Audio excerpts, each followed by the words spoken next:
Maandalizi ya maziko ya marehemu Charles Hilary yamekamilika huko Zanzibar, ambapo kesho mwili huo utaagwa tena na wakazi wa Zanzibar katika ukumbi wa Idris Abdul Wakili, na kisha kufuatiwa na ibada ya maziko na mwili kupelekwa katika makaburi ya Mwanakwerekwe.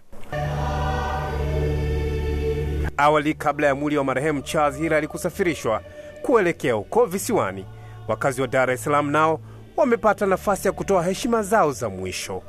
Mwenye mamlaka ya kuiondoa haki ya mwanadamu kuishi ni Mungu mwenyewe, aliye asili ya uhai wetu, na anajua wapi anatupeleka baada ya kutoka katika mwili huu.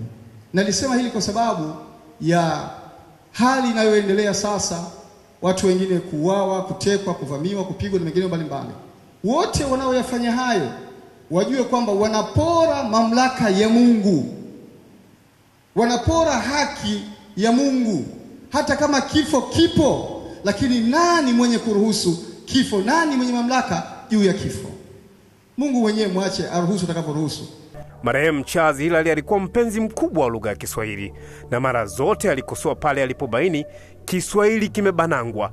Lakini je, unajua umahiri na ufasaha wake umetokea wapi? Maisha yake ya utotoni, Charles Martin Hilary aliishi pia na nyanya yake, bibi mzaa mama aitwaye Louis Kaleza, ambaye ndiye aliyekuwa chanzo cha Charles Martin Hilary kuipenda tasnia ya habari na utangazaji. Bibi Louis Kaleza alikuwa mtu anayependa sana lugha ya Kiswahili, na pia kila mara alimfundisha misamiati ya Kiswahili na matamshi yake, na mara kadhaa alimsikia akikosoa utamkaji wa maneno. Na hapa na kukumbusha umahiri wake wa lugha hii ya Kiswahili katika matumizi ya maneno. Sikia watu wengi wanasema huyu dada yake na Ivona, au huyu mjomba wake na Charles. Kiswahili hatusemi hivyo. Huyu dada yake Ivona, huyu mjomba wake Charles. Una haja ya kuweka na. Lakini nao ndugu, jamaa na marafiki waliowahi kufanya naye kazi Charles Hilary wamemwelezea kwa namna tofauti walivyokuwa wakimfahamu. Charles nitamkumbuka kama binadamu aliyekuwa mahiri katika kila alichokifanya. Ukisikia mahubiri ya watu mbalimbali, kada mbalimbali, na sisi ambao tumefanya naye kazi, sifa za Charles haziwezi kuisha kwa siku moja. Alama ambayo ameiacha ni kutojikweza. Charles hakuwa mtu wa kujikweza. Hakuvaa umaarufu wake hakuweza kuvaa. Alinifundisha kazi, na ndo tumeanza naye Radio 1 ITV mwaka 1994. Ndio anzilishi wale wa kwanza kabisa wa ITV Radio 1.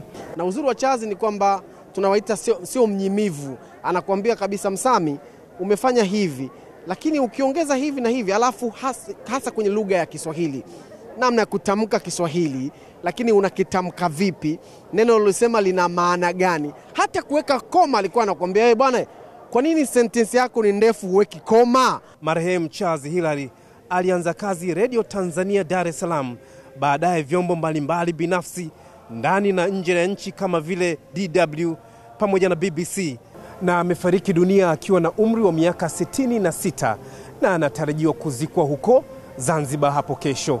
Mwenyezi Mungu aiweke roho yake mahali pema peponi. Mimi ni Joseph Mpangala, Azam News, Dar es Salaam.